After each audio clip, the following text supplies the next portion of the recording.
He left me stranded at Union Station with nothing but a suitcase and a broken promise, choosing his secretary over 15 years of marriage.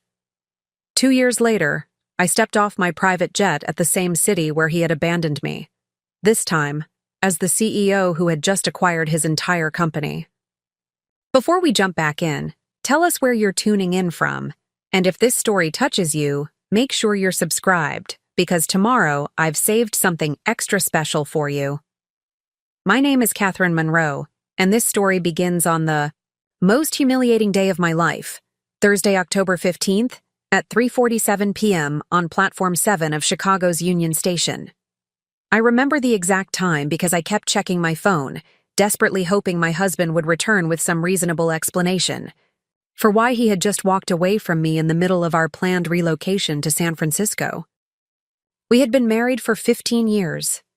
I was 38 years old, and I thought I knew everything there was to know about David Monroe, the man I had supported through law school, the man whose career I had prioritized over my own ambitions, the man who had convinced me that moving across the country would be a fresh start for both of us after years of growing distance in our relationship. The irony was cruel. David had insisted we take the train to San Francisco instead of flying, claiming he wanted us to have time to reconnect during the journey. 3 days together with no distractions, he had said while booking our tickets. Just you and me, talking about our future and what we want the next chapter of our lives to look like.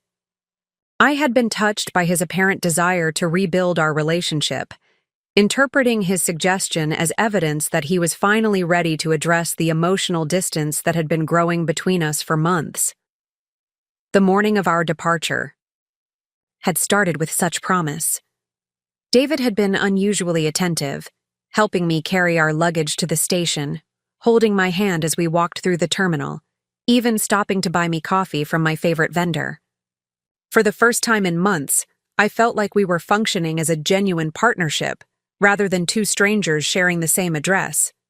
But everything changed when David received a phone call, just as we were preparing to board our train. His entire demeanor shifted immediately. He became agitated, distracted, constantly checking his phone and glancing around the station as if he were looking for someone.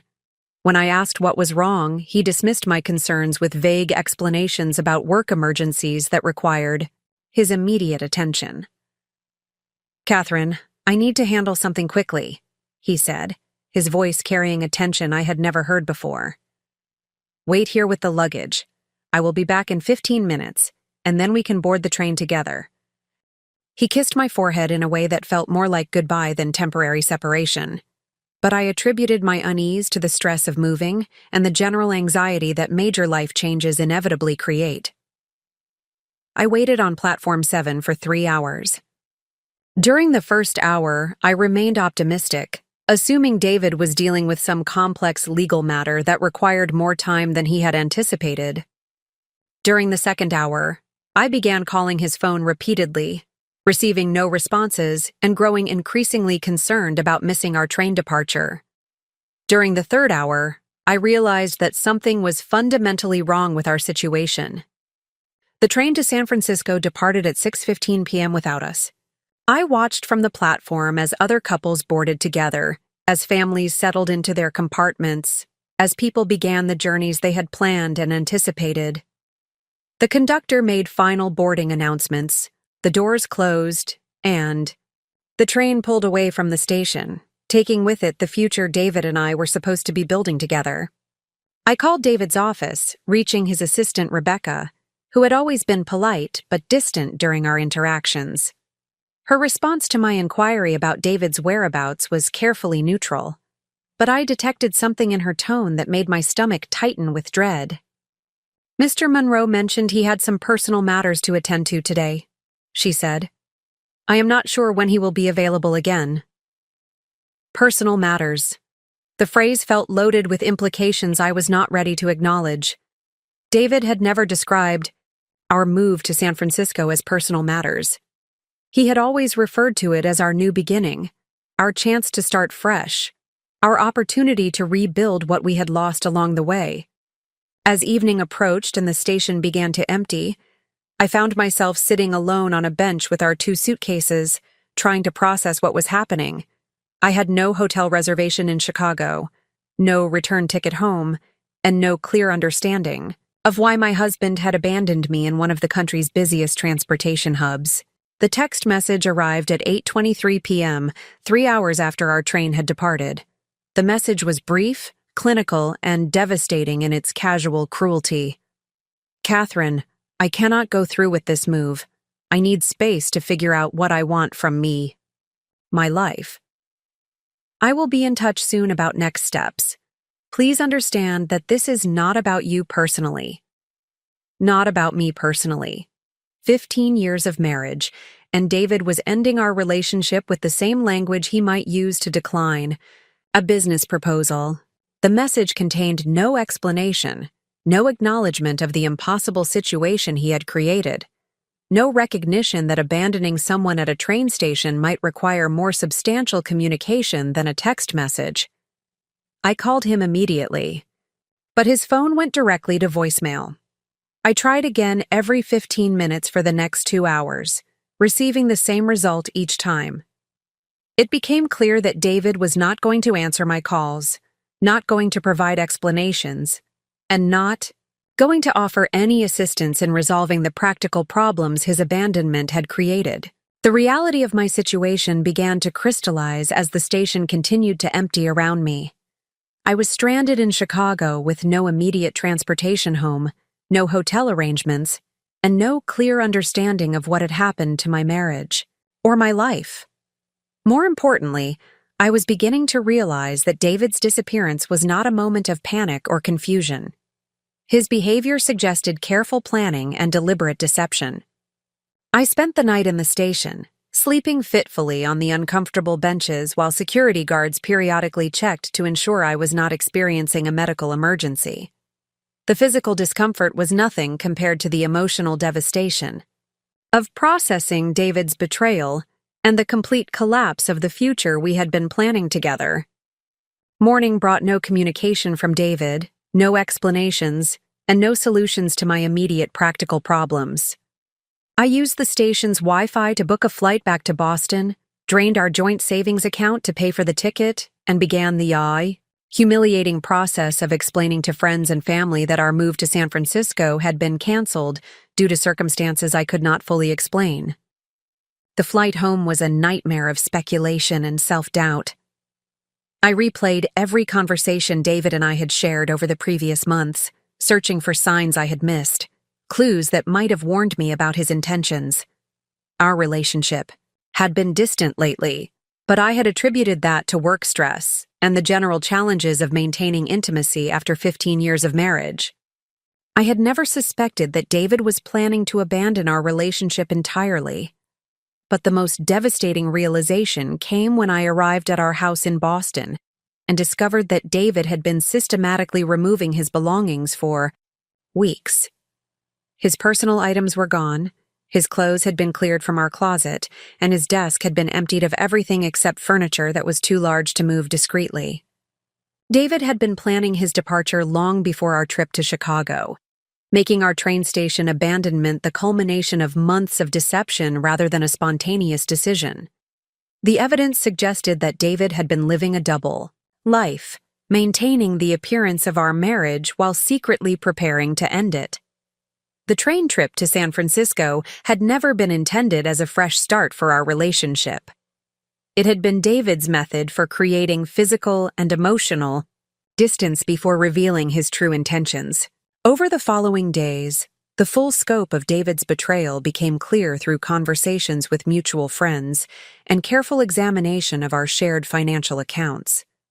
David had not just left our marriage, he had left it for someone specific. Rebecca, his assistant of 3 years, had submitted her resignation the same day David had abandoned me at Union Station. Their departure from Boston had been coordinated, planned, and executed with the precision of a legal strategy. The humiliation was crushing. Everyone in David's professional circle had apparently known about his relationship with Rebecca long before I had any suspicion of their involvement. I was the only person who had believed that our marriage was worth saving. the only person who had interpreted David's suggestion of cross-country relocation as evidence of his commitment to our relationship.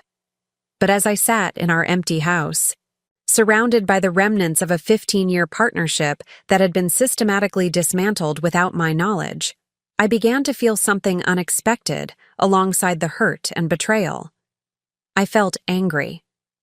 Not just hurt or confused, but genuinely furious at the calculated cruelty of David's deception and the patronizing dismissiveness of his abandonment strategy.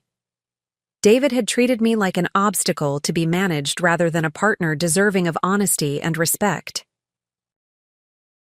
He had planned his escape from our marriage with the same methodical approach he applied to complex legal cases, viewing my emotional devastation as an acceptable cost of achieving his desired outcome. But David had made a critical miscalculation in his strategy. He had assumed that I would be too devastated and dependent to recover from his abandonment, too emotionally destroyed to rebuild my life independently. He had positioned himself as the primary breadwinner in our relationship for so long that he believed I lacked the capability to succeed without his financial support and professional connections. What David did not understand was that his systematic undermining of my confidence and independence had actually been preparing me for exactly this situation. 15 years of supporting his career while suppressing my own ambitions had taught me resilience, resourcefulness, and strategic thinking that I had never been forced to apply to my own benefit. The woman David had abandoned at Union Station was indeed dependent, accommodating, and focused primarily on supporting other people's success. But the woman who was emerging from the wreckage of our marriage was discovering capabilities and determination that 15 years of subordinating my goals to David's career had never allowed me to develop fully. David thought he had discarded a wife who would struggle to survive without him. Instead, he had inadvertently liberated a woman who was about to discover exactly what she was capable of achieving when her talents were no longer constrained by someone else's limitations and insecurities. The train station abandonment that was supposed to be the end of my story was actually going to be the beginning of a transformation that would ultimately position me as David's superior in every meaningful way. His cruelty would become the catalyst for a journey that would prove his fundamental misjudgment of my character, my capabilities, and my potential for extraordinary success. Preparing and narrating this story took us a lot of time, so if you are enjoying it, subscribe to our channel. It means a lot to us. Now back to the story. But first, I had to survive the immediate aftermath of having my entire life dismantled by someone I had trusted completely. The rebuilding process would require confronting painful truths about the relationship I had prioritized over my own development, the dreams I had deferred for someone who ultimately viewed me as disposable, and the capabilities I had never been forced to develop because David had insisted on maintaining control over every aspect of our shared life. The journey from abandoned wife to successful entrepreneur would teach me that the people who underestimate us most severely often provide the greatest motivation for exceeding every limitation they attempt to impose. David's betrayal would become the foundation for achievements that neither of us could have imagined when he walked away from me on Platform 7 of Union Station. His rejection would transform into my rocket fuel for unprecedented success. The 3 weeks following my return from Union Station became an intensive education in exactly how systematically David had controlled every aspect of our shared life. What I had interpreted as a loving husband's desire to handle financial responsibilities and protect me from business complexities was revealed to be a carefully constructed system of dependency that had left me legally and financially vulnerable in ways I had never imagined. The first shock came when I attempted to access our joint bank accounts to understand our financial situation and plan for my immediate survival. Despite my name appearing on every account as a joint holder, I discovered that David had changed all the passwords and security protocols without informing me. When I called the bank to request access to my own accounts, I was told that Mr. Monroe had instituted additional security measures that required his personal authorization for any changes or large transactions. This revelation was devastating not just because of the immediate practical problems it created, but because it exposed how completely I had surrendered control over my own financial security. For 15 years, David had handled all banking, investments, and major purchases, claiming his legal and financial expertise made him better qualified to manage our money effectively. I had trusted this arrangement completely, viewing it as a division of labor that freed me to focus on supporting his career and managing our household. Now I understood that David's financial management had been designed to ensure my dependence, rather than our mutual security. Every account was structured to give him ultimate authority over our shared resources, while my access was contingent on his cooperation and approval. In the event of separation or divorce, I would have no independent access to money I had contributed to earning over 15 years of marriage. The second devastating discovery involved our house, the home I had helped purchase, maintain, and improve throughout our marriage. When I contacted our mortgage company to understand our payment status and my ownership rights, I learned that David had refinanced our property 6 months earlier without my knowledge or signature. The new mortgage. Documents listed him as the sole borrower and primary owner, despite my name appearing on the original deed. The mortgage representative explained that David had provided documentation, suggesting I was incapacitated and unable to participate in the refinancing process due to health issues that required his management of our financial affairs. This was completely fabricated, but David's legal expertise had apparently enabled him to navigate the refinancing process in ways that removed my ownership stake while maintaining the appearance of legitimate transactions. The implications were staggering. The house I had considered our shared home and primary asset was now legally David's property, purchased with what I had believed was our mutual investment, but now controlled entirely by him. If he chose to sell the property or force my removal, I would have no legal recourse because the recent refinancing had eliminated my ownership rights. The third shock involved our credit cards and financial accounts that I had been using routinely for household expenses and personal purchases. Every card was registered in David's name with me listed as an authorized user rather than a joint account holder. This meant that David could cancel my access to these resources at any time without notice, leaving me without the ability to pay for necessities or handle emergency expenses.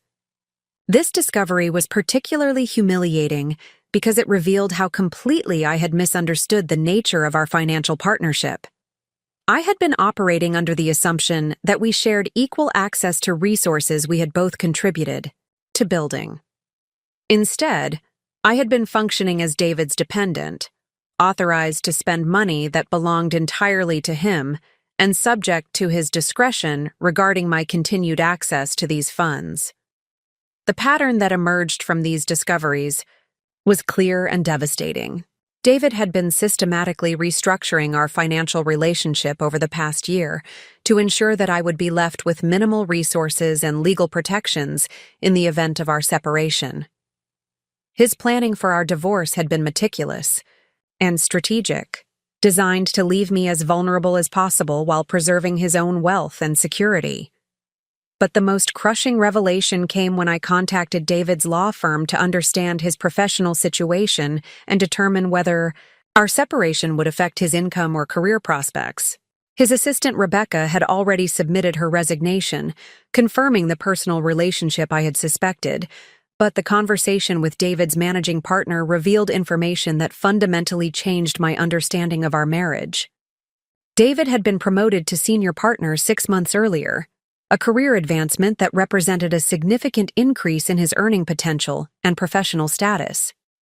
This promotion had been the culmination of years of professional development that I had supported through my management of our household, my facilitation of his networking opportunities, and my sacrifice of my own career ambitions to ensure he could focus entirely on his legal practice. The promotion had also triggered a substantial signing bonus and equity stake in the firm that I had never been informed about. David's new compensation package was worth considerably more than our previous combined income, But because the advancement had occurred after he had begun restructuring our financial arrangements, I would have no legal claim to these increased assets in divorce proceedings. The managing partner's casual mention of David's recent success revealed that everyone in his professional circle was aware of his improved circumstances and his new relationship with Rebecca. They had apparently been planning their departure from Boston together for months, using David's promotion and increased income to fund their relocation to San Francisco, where Rebecca had secured a position with a prestigious firm, and David had arranged a lateral partnership opportunity. This meant that David's suggestion of our joint move to San Francisco had never been intended as a fresh start for our marriage. He had been planning to relocate there with Rebecca all along, using our supposed relationship reconciliation as cover for his actual plans with his mistress. The train trip that I had interpreted as David's commitment to rebuilding our relationship had actually been his method for physically removing me from Boston before revealing his true intentions. The cruelty of this deception was breathtaking. David had allowed me to believe that we were embarking on a new chapter together while he was actually planning to abandon me in Chicago and continue to San Francisco with the woman he had been secretly involved with for months. My emotional investment in our supposed reconciliation had been based on lies, manipulation, and calculated deception. But perhaps the most devastating discovery involved the promises David had made about supporting my career development after we established ourselves in San Francisco. Throughout our marriage, I had deferred my own professional ambitions to support his career advancement, accepting his repeated assurances that my sacrifices were temporary and that he would eventually reciprocate by supporting my goals once his position was more secure. David had specifically promised that our move to San Francisco would include his active support for my return to graduate school to complete the MBA. I had abandoned early in our marriage to support his law school studies. He had assured me that his increased income and professional stability would finally enable him to prioritize my career development the way I had prioritized his for 15 years. These promises had been entirely fabricated. David had never intended to support my educational or professional goals because he had never planned for me to be part of his life in San Francisco. His assurances about my future opportunities had been designed to maintain my cooperation and prevent me from questioning his increasingly controlling behavior regarding our finances and major life decisions. The psychological impact of understanding the complete scope of David's deception was almost overwhelming. Every major decision we had made together over the past year had been based on lies about his intentions, his feelings, and his commitment to our marriage. I had been living in a completely artificial reality, making choices based on David's manipulation rather than genuine information about our relationship or our future. The practical implications were equally devastating. At 38 years old, I found myself without independent income, without substantial assets, without recent professional experience, and without the educational credentials necessary to compete effectively in the current job market. David's systematic control of our finances had left me in a position where I would struggle to achieve basic self-sufficiency, let alone rebuild the career I had sacrificed to support his success. But as I sat in the house that was no longer legally mine, processing the complete collapse of everything I had believed about my life and my marriage, I began to understand something crucial about the situation David had created. His elaborate deception had required extensive planning, sophisticated financial manipulation, and careful coordination of multiple complex transactions over many months. The same strategic thinking and meticulous attention to detail that David had applied to dismantling our marriage demonstrated capabilities that I had been applying to support his career for 15 years. If David possessed the intelligence and determination necessary to execute such a comprehensive plan, then I possessed the same qualities because I had been the partner who had enabled his success through my own strategic thinking and careful management of our shared life. David's betrayal had been methodical and sophisticated, but it had also been short-sighted in fundamental ways. He had focused entirely on removing obstacles to his desired outcome without considering the possibility that I might possess the same capabilities he had used against me. His assumptions about my dependence and vulnerability were based on the role I had chosen to play in our marriage, not on my actual potential for independent success.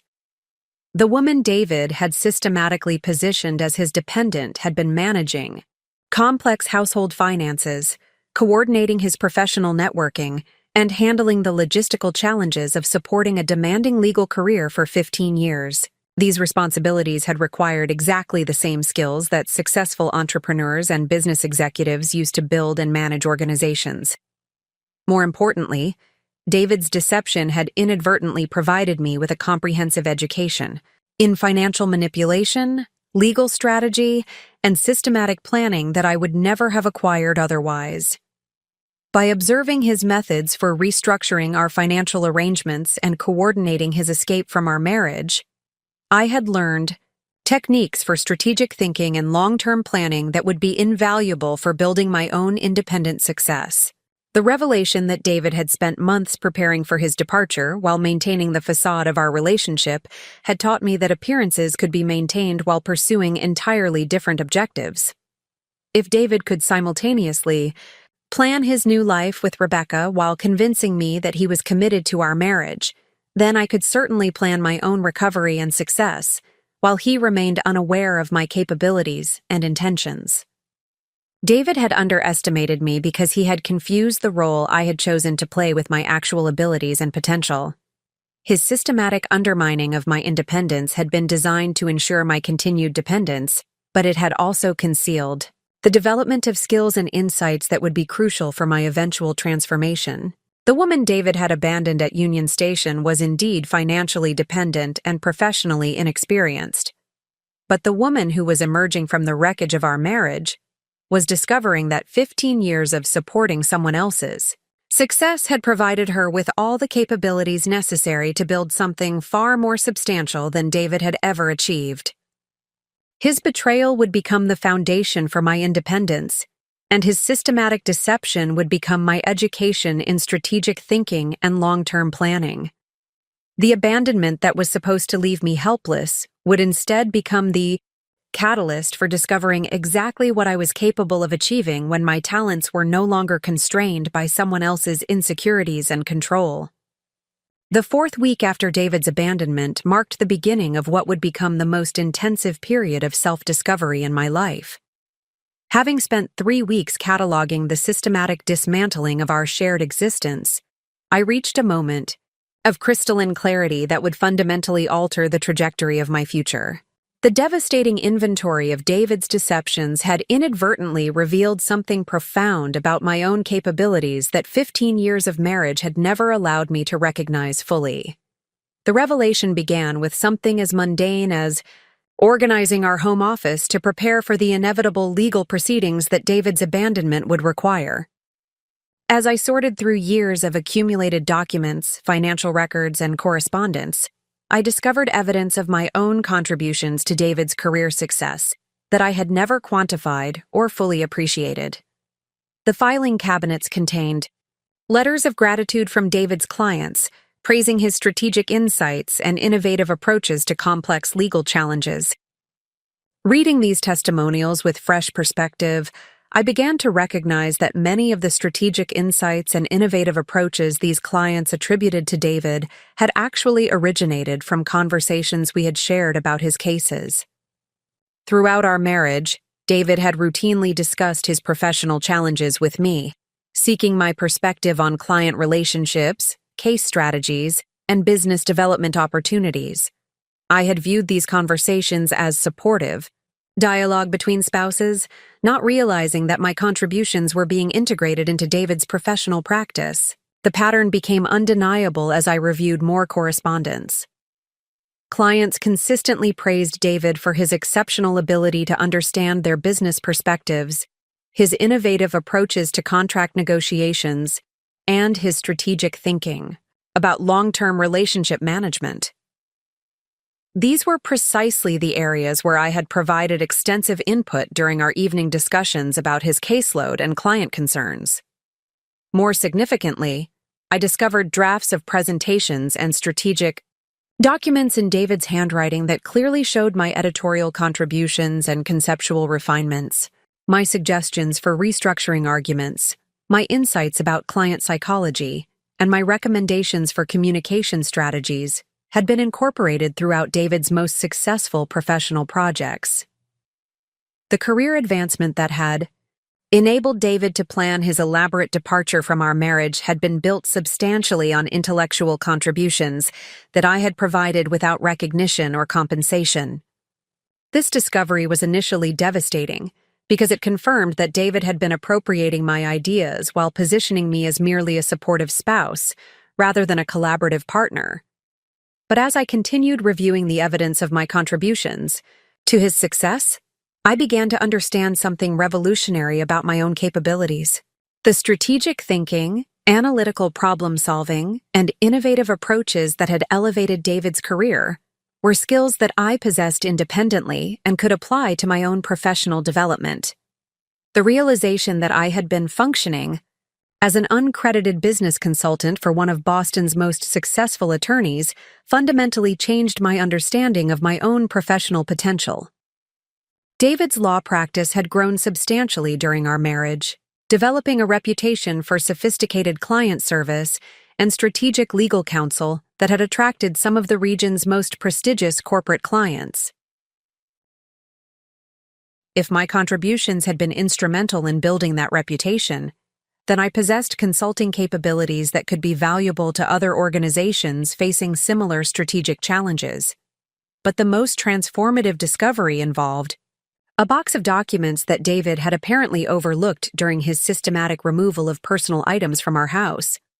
The box contained records from his law school years, including correspondence between us during the period when I had been managing both our household finances and his academic schedule while working full-time to support our basic living expenses.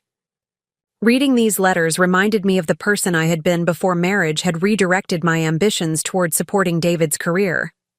At 23, I had been managing complex logistical challenges, making strategic financial decisions, under pressure and coordinating multiple competing demands on limited resources.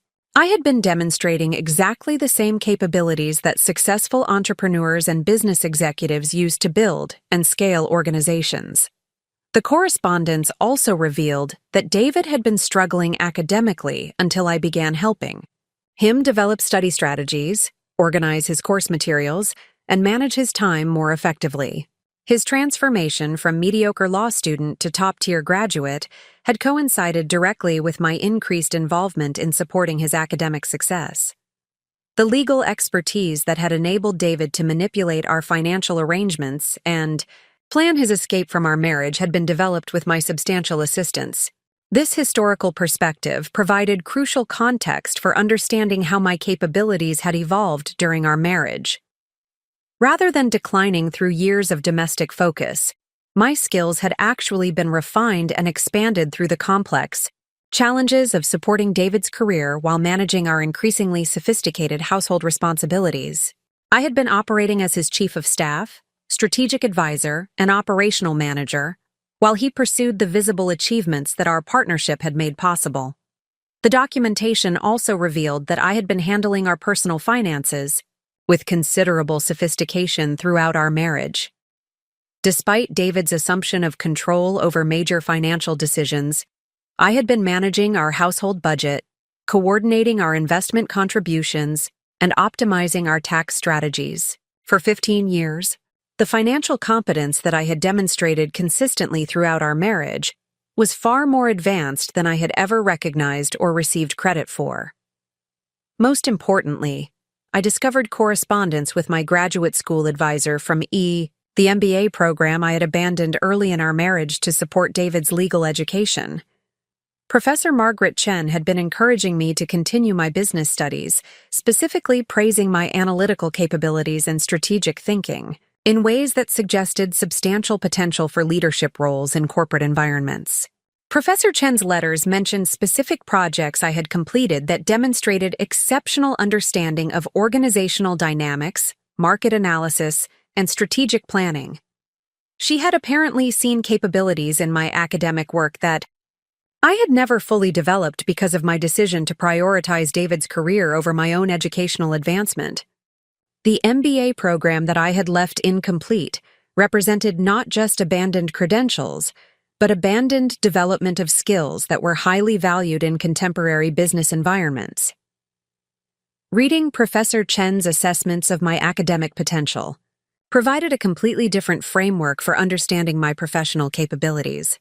Instead of viewing myself as someone who had sacrificed career development to support her husband's success, I could recognize that I had been applying graduate-level business skills to manage increasingly complex challenges throughout our marriage.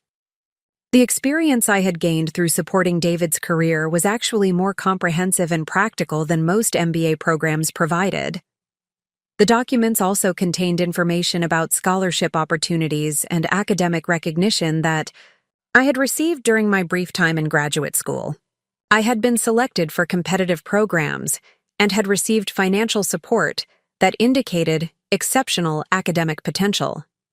My decision to leave school had been based on immediate practical necessities, rather than lack of capability or institutional support for my success. This discovery was particularly significant because it suggested that returning to complete my MBA would be feasible despite the financial constraints that David's departure had created. The academic foundation I had established 15 years earlier, combined with the practical business experience I had gained through supporting David's career, positioned me well for completing advanced education that could open doors to professional opportunities I had never seriously considered. But the most powerful revelation came from reviewing my own writing from that period. The academic papers and business analyses I had completed during my graduate studies demonstrated sophisticated understanding of strategic thinking, organizational behavior, and market dynamics that I had forgotten I possessed. My writing was clear, analytical, and innovative in ways that suggested substantial potential for consulting, strategic planning, or business development roles. Reading my own work from 15 years earlier was like discovering a different person inside myself. The woman who had written those analyses had been confident, ambitious, and intellectually sophisticated in ways that marriage had somehow suppressed or redirected. The academic potential that Professor Chen had recognized was still present, but it had been channeled into supporting David's success rather than developing my own professional identity. The realization that I possessed advanced business education, strategic thinking capabilities, and 15 years of practical management experience fundamentally changed my understanding of the situation David's abandonment had created. Instead of viewing myself as a financially dependent spouse who would struggle to achieve self-sufficiency, I could recognize that I had the foundation necessary to build substantial professional success independently. More importantly, I began to understand that David's systematic control of our finances and his dismissive attitude toward my capabilities had been designed to prevent me from recognizing my own potential for independent success.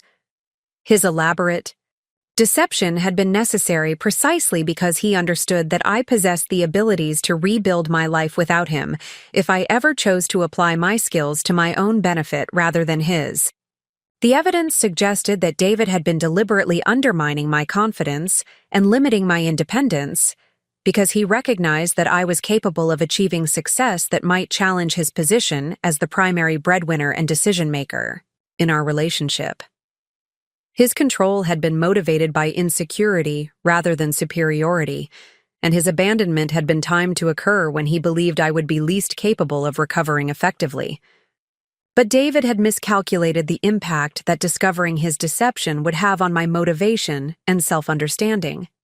Instead of crushing my confidence, his betrayal had forced me to examine my own capabilities and potential with clarity that our marriage had never allowed.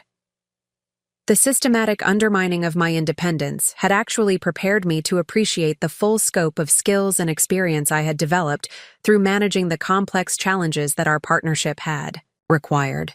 The woman David had abandoned at Union Station had indeed been financially dependent and professionally constrained. But the woman who was emerging from the investigation of our dismantled marriage was recognizing that she possessed sophisticated business capabilities, extensive practical experience, and academic potential that could be developed into substantial competitive advantages in professional environments. David's elaborate escape plan had been designed to leave me helpless and dependent, but it had actually provided me with the motivation and clarity necessary to recognize capabilities that 15 years of marriage had obscured. His betrayal would become the catalyst for discovering exactly what I was capable of achieving when my talents were directed toward my own success rather than someone else's advancement. The 5th week following David's abandonment marked the transition from discovery to decisive action. Having spent considerable time understanding both the scope of his deception and the extent of my own capabilities, I reached the conclusion that rebuilding my life would require the same strategic thinking and systematic planning that David had applied to dismantling our marriage. The difference would be that my reconstruction efforts would be based on genuine capability development rather than elaborate deception. My first strategic decision involved addressing the immediate financial crisis that David's departure had created, while simultaneously building the foundation for long-term professional success. The combination of frozen bank accounts, uncertain housing security, and no current income required creative problem-solving that would test every capability I had discovered during my recent self-assessment. Rather than viewing these constraints as insurmountable obstacles, I began to understand them as design parameters that would force innovative solutions and efficient resource allocation. The solution I developed drew directly from the business analysis skills I had rediscovered in my graduate school work and refined through 15 years of supporting David's practice. I conducted a comprehensive assessment of my available resources, potential income sources, and strategic opportunities that paralleled the market analysis methodologies I remembered from my MBA coursework. This systematic approach revealed possibilities that emotional reactions to David's betrayal had initially obscured. My most valuable immediate asset was the house that David believed he had successfully transferred to his sole ownership through the refinancing process. However, my detailed review of the mortgage documents revealed that his manipulation of the refinancing process had been conducted in ways that violated several state regulations regarding spousal notification and consent. The legal vulnerabilities in David's property transfer created opportunities for challenging his ownership claims while establishing my right to continued residence during any legal proceedings. More importantly, the house represented substantial equity that could be leveraged for financing my educational and business development goals. The property had appreciated significantly during our marriage, and even accounting for the outstanding mortgage balance, it represented assets worth several $100,000. If I could successfully challenge David's fraudulent refinancing through legal action, I would regain access to resources sufficient for completing my MBA and launching an independent consulting practice. The second crucial asset was my relationship with Professor Margaret Chen, whose correspondence I had rediscovered among David's overlooked documents. Professor Chen had maintained her position at the business school and had actually been promoted to associate dean during the 15 years since I had left the program. Her previous encouragement of my academic potential suggested that she might be willing to support my return to complete the degree I had abandoned to support David's legal education. My outreach to Professor Chen required careful consideration of how to present my situation without appearing to be seeking sympathy rather than legitimate academic opportunity. I crafted a communication that emphasized my current interest in completing my MBA to support business consulting ambitions, rather than focusing on the personal circumstances that had motivated my return to education. The approach emphasized my professional goals and practical experience rather than the marital crisis that had created the immediate need for career development. Professor Chen's response exceeded my most optimistic expectations. She remembered my previous academic work with enthusiasm and expressed genuine interest in supporting my return to the program. More significantly, she informed me that the business school had developed new pathways for students with substantial professional experience to complete degree requirements through a combination of advanced coursework and practical project work that could be tailored to individual career objectives. The conversation with Professor Chen revealed that my 15 years of practical experience managing complex household and business responsibilities would qualify me for academic credit. Toward my degree completion, the strategic thinking, financial management, and organizational skills I had developed through supporting David's career could be documented and evaluated as equivalent to traditional business coursework. This recognition meant that I could potentially complete my MBA in significantly less time than a conventional program would require. More importantly, Professor Chen mentioned that the business school had recently received grants to support women returning to complete interrupted education, particularly those who had left programs to support family responsibilities. These funding opportunities could potentially cover not only my tuition costs, but also provide living stipends during my studies. The financial support would address the immediate crisis David's departure had created while enabling me to build credentials for long-term professional success. The third strategic opportunity involved leveraging the insights I had gained about David's practice to develop my own consulting expertise.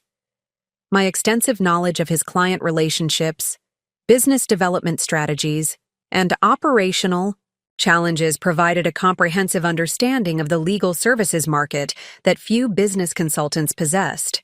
Rather than viewing my insider knowledge as merely personal information about my former husband's career, I could recognize it as valuable market intelligence about an industry with substantial consulting needs. The legal services industry was undergoing significant transformation due to technological disruption, changing client expectations, and increased competition from alternative service providers. Traditional law firms were struggling to adapt their operational models to address these market pressures while maintaining profitability and client satisfaction. The strategic challenges that David's firm and their competitors were facing represented substantial opportunities for consultants who understood both legal practice dynamics and modern business methodologies.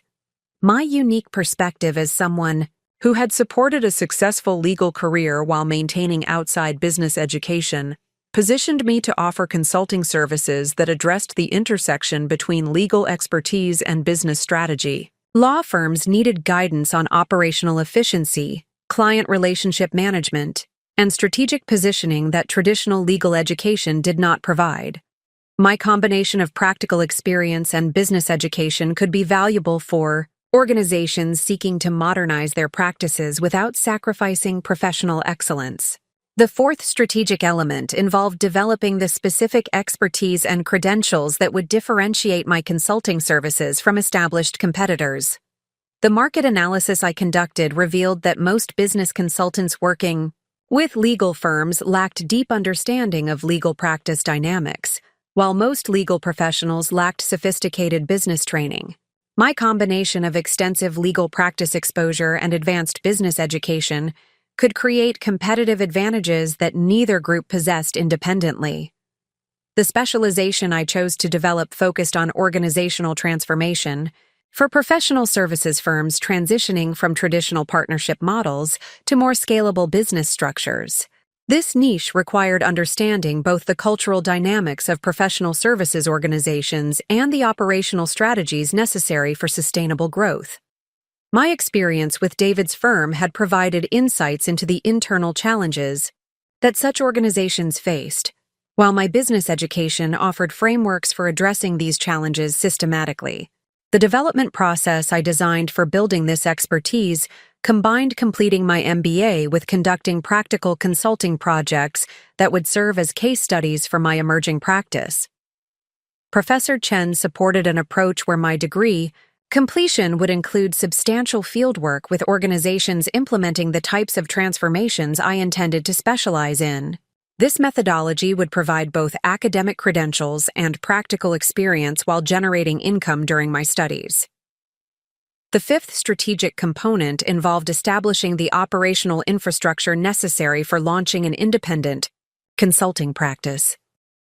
The business planning process required applying the same systematic thinking I had used to support David's career development, but directing those capabilities toward building my own professional success. The experience of managing complex logistics and coordinating multiple competing demands through our marriage had prepared me well for the operational challenges that starting a business would require. The initial business model I developed emphasized low overhead and high flexibility while building toward more substantial engagements as my reputation and expertise developed. Rather than attempting to compete immediately with established consulting firms through expensive marketing and large-scale operations, I would focus on delivering exceptional results for carefully selected clients who valued innovative approaches over prestigious firm credentials. The financial projections I prepared demonstrated that modest consulting engagements could provide sufficient income to support my basic living expenses while completing my MBA. As my academic credentials and practical experience developed, the pricing and scope of my services could expand accordingly. The business model was designed to be sustainable at small scale while offering clear pathways for growth as my capabilities and market reputation developed. Most importantly, the strategic foundation I was building incorporated the painful lessons David's deception had taught me about the importance of maintaining independent resources and decision-making authority. Every aspect of my business development plan emphasized building capabilities and assets that could not be appropriated or controlled by future personal or professional relationships. The systematic undermining of my independence that David had practiced would never be possible again because I was designing my career around maintaining complete autonomy over my professional destiny. The comprehensive strategy I developed during this crucial period established the framework for transformation that would ultimately position me as a competitive threat to the same legal and business communities that David had expected would remain beyond my reach. His assumption that I lacked the capabilities necessary for independent professional success was being challenged by systematic preparation that drew directly from skills I had developed through our marriage. The woman David had abandoned was indeed dependent on his financial support and professional connections, but the woman who was emerging from the strategic planning process possessed the business education, practical experience, and systematic thinking necessary to build substantial professional success independently. His betrayal had provided the motivation for applying capabilities to my own benefit that had previously been directed toward supporting his career advancement. The foundation I was establishing would support not only my immediate survival, but also my long-term success in building a consulting practice that could compete effectively with the most established firms in the market. David's elaborate deception had inadvertently provided me with the strategic thinking skills and detailed market knowledge necessary to challenge his assumptions about my potential for independent achievement. The transformation from strategic planning to active implementation began during my 7th week of independence, when Professor Chen introduced me to an opportunity that would serve as both my first consulting engagement and a practical laboratory for testing the business methodologies I had been developing. The challenge came from Hartwell Associates, a mid-sized Boston law firm experiencing the exact type of organizational transformation difficulties that I had identified as my consulting specialization. Hartwell Associates had been founded 30 years earlier as a traditional partnership focused on corporate law and commercial litigation. The firm had achieved considerable success through conventional approaches to legal practice, building a reputation for thorough case preparation, and conservative strategic thinking that appealed to established business clients seeking predictable outcomes. However, the legal services market had evolved significantly over the previous decade, creating competitive pressures that their traditional operational model was not equipped to address effectively. The specific challenge that brought Hartwell Associates to Professor Chen's attention involved their struggle to attract and retain younger attorneys who possessed the technological sophistication and innovative thinking necessary for competing in contemporary legal markets. The firm's senior partners recognized that their established approaches to practice management, client development, and fee structures were becoming obstacles to growth rather than sources of competitive advantage. The generational divide within the firm had created operational inefficiencies that were affecting both employee satisfaction and client service quality. Senior partners remained committed to traditional billable hour models and hierarchical decision-making processes that younger associates found constraining and professionally limiting. Meanwhile, the associates possessed technical capabilities and market insights that the firm needed for modernization, but lacked the authority to implement meaningful changes to established practices. Professor Chen had recommended my services to Hartwell Associates as someone who possessed both business strategy expertise and deep understanding of legal practice dynamics. The introduction emphasized my academic background and practical experience while presenting my recent return to complete my MBA as evidence of current commitment to professional development rather than as a gap in credentials requiring explanation. The initial meeting with Hartwell's managing partner, Thomas Richardson, required careful navigation of several complex dynamics. I needed to establish credibility as a business consultant while avoiding detailed discussion of the personal circumstances that had motivated my career transition. The approach I developed emphasized my analytical capabilities and strategic thinking, while positioning my legal practice knowledge as valuable market intelligence rather than personal experience. Thomas Richardson presented the firm's challenges with the analytical precision that successful attorneys apply to complex legal problems. The firm was generating substantial revenue, but experiencing declining profitability due to increased operational costs and competitive pressure on billing rates.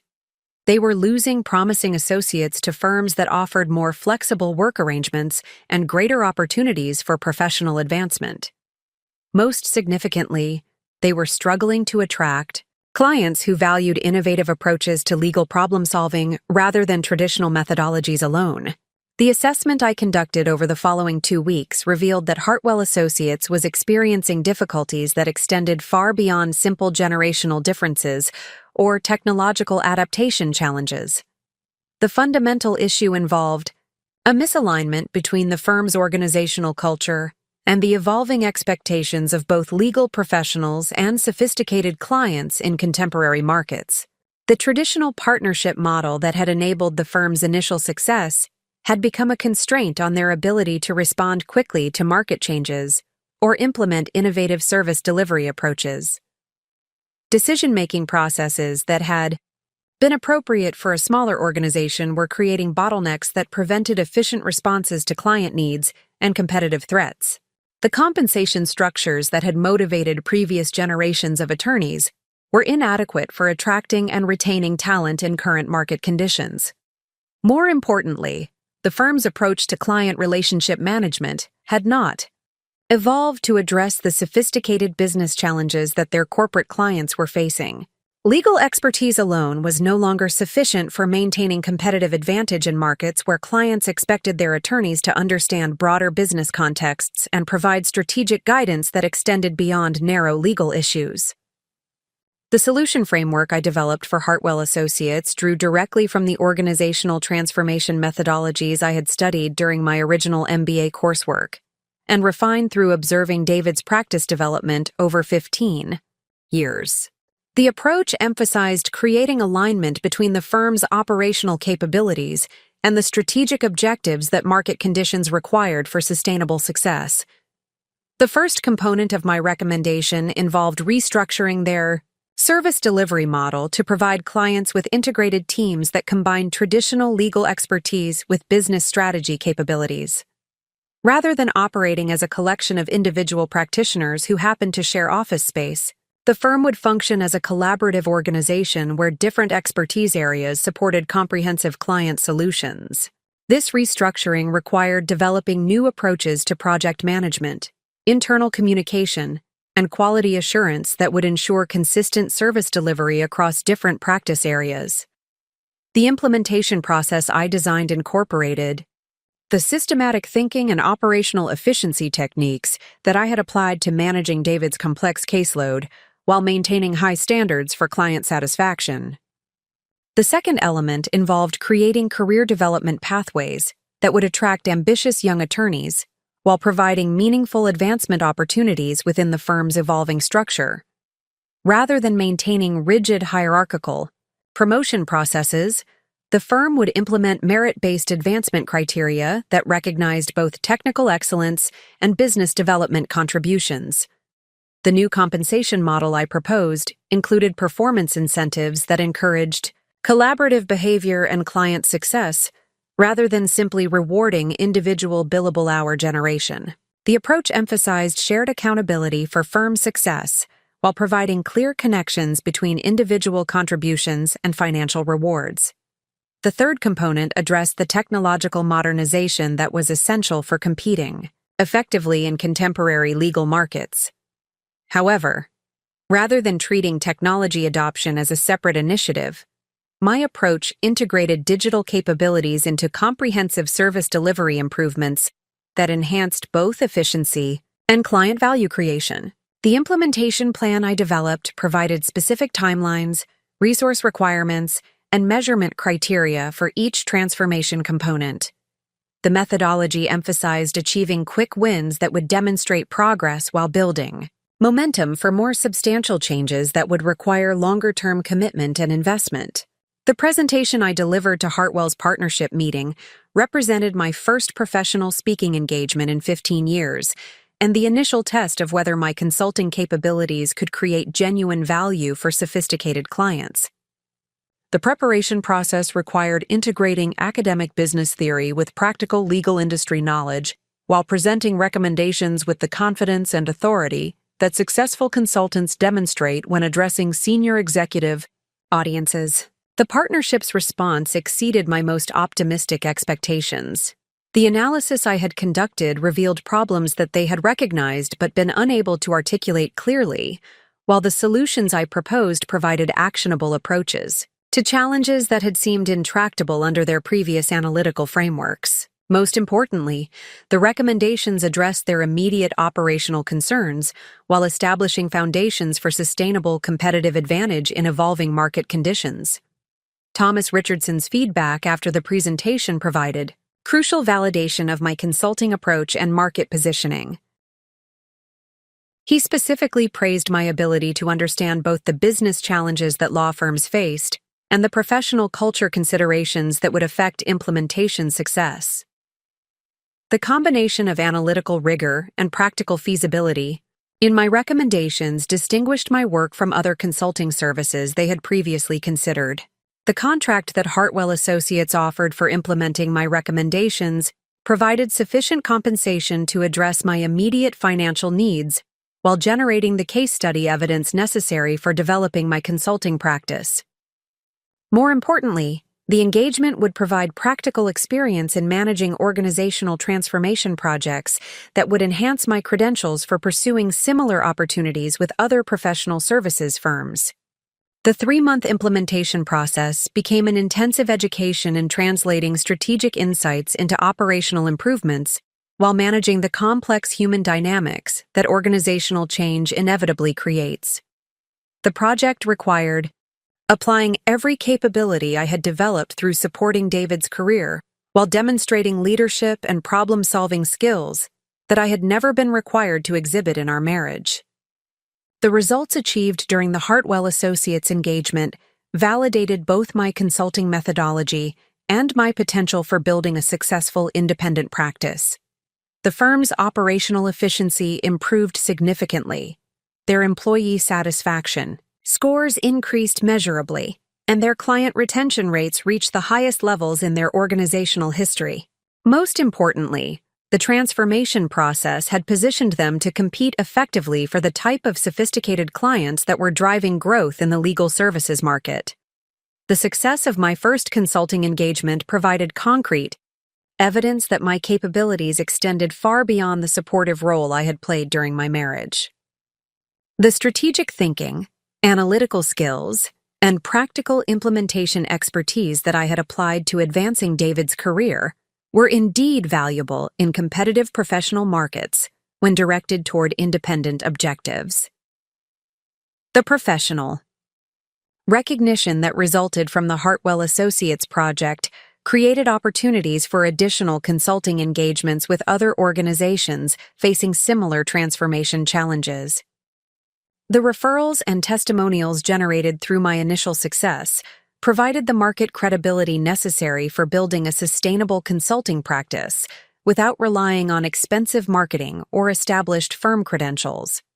Most significantly, the financial independence that consulting income provided eliminated the vulnerability that David's systematic control of our shared resources had created. For the first time since our marriage had begun, I possessed independent income, professional recognition, and strategic capabilities that could not be appropriated or undermined by someone else's insecurities or ambitions. The woman David had abandoned at Union Station had indeed been financially dependent and professionally inexperienced. But the woman who was emerging from her first major consulting success possessed proven capabilities for solving complex organizational challenges and building sustainable professional relationships with sophisticated clients. His assumption about my limitations had been thoroughly contradicted by market validation of my consulting expertise and business development potential. The success of the Hartwell Associates engagement created a momentum that extended far beyond a single consulting project. By the end of my 9th week of independence, the professional transformation that had begun with strategic planning and academic reconnection was evolving into systematic business development that would establish the foundation for long-term, competitive advantage in the consulting marketplace. The referrals generated through the Hartwell Project introduced me to a network of professional services organizations facing similar transformation challenges, each requiring customized solutions that drew upon my unique combination of business strategy expertise and deep understanding of legal practice dynamics. These opportunities represented not merely additional consulting engagements, but the building blocks of a specialized practice that could command premium pricing while delivering exceptional value to sophisticated clients. The second major engagement came through Thomas Richardson's recommendation to Meridian Capital Advisors, an investment management firm specializing in professional services acquisitions. Meridian had recently acquired 3 legal practices with the intention of creating operational synergies and shared service efficiencies, but the integration process had revealed fundamental incompatibilities between different organizational cultures and operational methodologies. The challenge that Meridian presented required understanding not only the business strategy considerations that drove their acquisition activities, but also the professional culture dynamics that determined whether integration efforts would succeed or create value-destroying conflicts between previously independent organizations. The complexity of managing multiple professional cultures while implementing operational improvements demanded consulting capabilities that few business advisors possessed. My initial assessment of Meridian's integration challenges revealed that their difficulties extended beyond simple operational coordination problems. The legal practices they had acquired had developed distinct approaches to client service, case management, and professional development that reflected different market positioning strategies and competitive advantages. Attempting to impose uniform, operational standards without considering these strategic differences was creating resistance that undermined the value creation potential that had motivated the original acquisitions. The solution framework I developed for Meridian emphasized preserving the strategic advantages that had made each practice valuable acquisition targets, while creating operational efficiencies that enhanced rather than constrained their competitive capabilities. Rather than implementing standardized processes across all acquired practices, my approach focused on identifying best practices within each organization that could be adapted and shared selectively to improve overall performance. The methodology I designed required conducting detailed organizational assessments of each practice to understand their competitive positioning, operational strengths, and cultural characteristics. This analysis provided the foundation for developing integration strategies that enhanced value creation while respecting the professional autonomy that legal practitioners required for maintaining client relationships and service quality. The IAS implementation process became an intensive education in managing complex stakeholder relationships while coordinating multiple simultaneous organizational changes. The project required working directly with partners from each acquired practice to develop integration approaches that addressed their specific concerns while advancing Meridian's strategic objectives for operational efficiency and revenue synergies. The results achieved through the Meridian engagement demonstrated the scalability of my consulting approach and its applicability to increasingly sophisticated business challenges. The integrated practices achieved the operational efficiencies that Meridian had projected while maintaining the client satisfaction levels that had made them attractive acquisition targets. More importantly, the integration process had created knowledge-sharing and collaborative capabilities that positioned the combined organization for accelerated growth in competitive markets. The success of the Meridian project established my reputation within the professional services investment community as someone who understood both the strategic considerations that drove acquisition activities and the operational complexities that determined implementation success. This recognition created opportunities for consulting engagements with other investment firms, private equity organizations, and strategic acquirers who needed specialized expertise for managing professional services transactions. The third significant engagement developed through my expanding network of business school connections.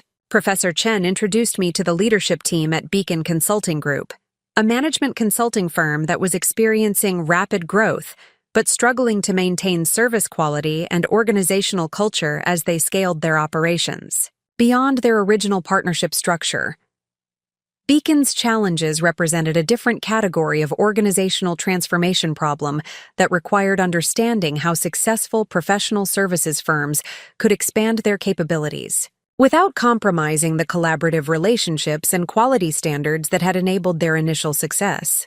The consulting industry was highly competitive, with established firms competing aggressively for both talented professionals and sophisticated clients. The assessment I conducted at Beacon revealed that their growth challenges were primarily related to knowledge management and professional development systems that had not evolved to support their expanded scale of operations. The informal communication and mentorship approaches that had been effective when the firm included fewer than 20 professionals were creating bottlenecks and inconsistencies that affected both employee satisfaction and client service delivery. The organizational design I recommended for Beacon incorporated structured knowledge-sharing systems and formal professional development pathways while preserving the collaborative culture and entrepreneurial flexibility that had differentiated them from larger, more bureaucratic competitors. The approach emphasized creating scalable processes that enhanced rather than constrained individual consultant capabilities. The implementation of my recommendations at Beacon required developing new approaches to project management, quality assurance, and client relationship coordination that could accommodate rapid growth while maintaining the personalized service that their clients valued. The methodology I designed integrated systematic business processes with the professional autonomy that consulting requires for delivering customized solutions to complex client challenges. The success of the Beacon engagement positioned me as a specialist in organizational scaling challenges for professional services firms, a niche that was becoming increasingly valuable as the industry continued to evolve rapidly. The combination of strategic thinking, operational design, and cultural sensitivity that my approach demonstrated was particularly relevant for firms seeking to grow without sacrificing the qualities that had made them successful.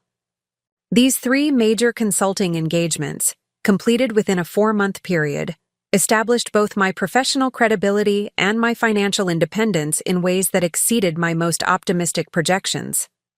The consulting fees generated through these projects provided sufficient income to complete my MBA studies while building the operational infrastructure necessary for expanding my practice to accommodate increasing client demand. More importantly, the professional recognition generated through these successful engagements created referral networks that extended far beyond the Boston legal and business communities where I had initially focused my marketing efforts. The reputation I was building for solving complex organizational transformation challenges was attracting attention from professional services firms throughout the Northeast Corridor and creating opportunities for engagements with increasingly prestigious clients. The business development strategy I implemented leveraged each successful project to generate multiple additional opportunities through both direct client referrals and indirect network effects. Rather than pursuing broad marketing approaches that would have required substantial investment in advertising and promotional activities, I focused on delivering exceptional results that created enthusiastic client advocates who actively promoted my services to their professional networks. This referral-based growth strategy proved particularly effective in professional services markets, where personal recommendations and demonstrated expertise carried more credibility than traditional marketing approaches.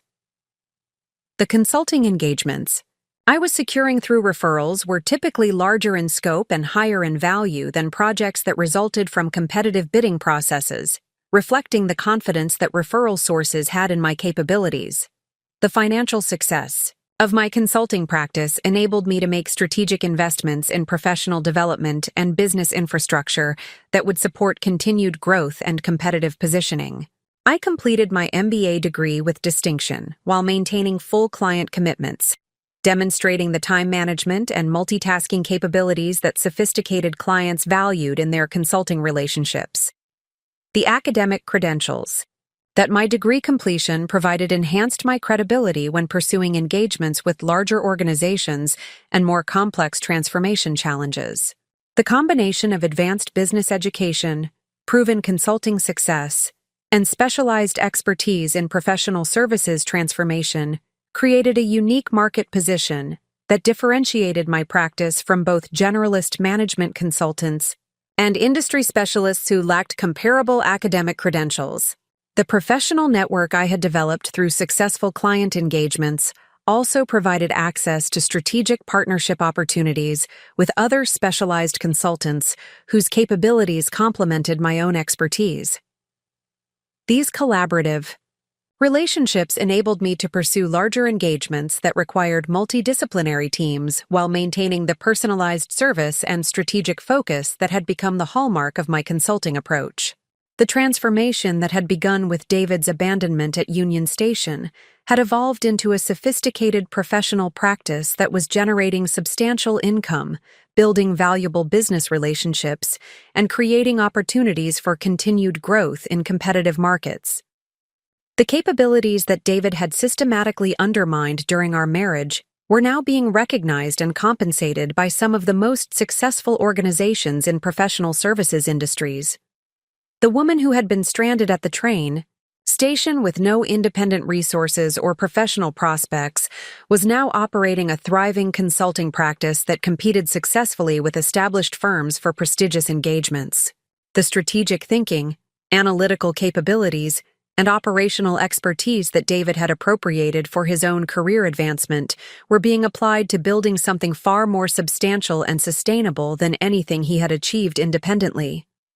The completion of my MBA degree coincided with an unexpected opportunity that would fundamentally expand the scope and recognition of my consulting practice. 6 months after David's abandonment, I received an invitation to present my research on professional services transformation at the Northeast Business Strategy Conference, one of the most prestigious academic and professional gatherings in the region. This invitation represented not merely an opportunity to share my consulting insights, but the potential for establishing thought leadership that could transform my practice from a successful regional consultancy into a nationally recognized expertise center. The research presentation I had prepared drew upon the case studies and analytical frameworks I had developed through my recent client engagements, while incorporating the advanced theoretical perspectives I had gained through completing my MBA program. The academic rigor of my analysis, combined with the practical results I had achieved through consulting implementations, created a unique perspective on organizational transformation challenges that few other practitioners could offer.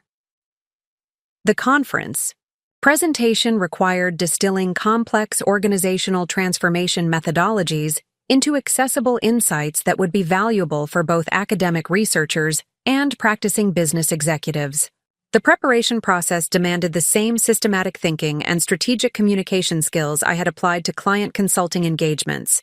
but on a platform that would reach influential audiences throughout the professional services industry.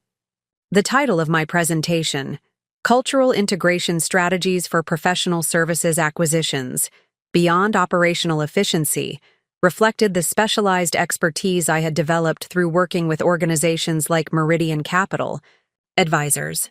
The research examined how acquisition success in professional services required understanding and preserving the cultural elements that created competitive advantage, rather than simply implementing standardized operational procedures across acquired organizations.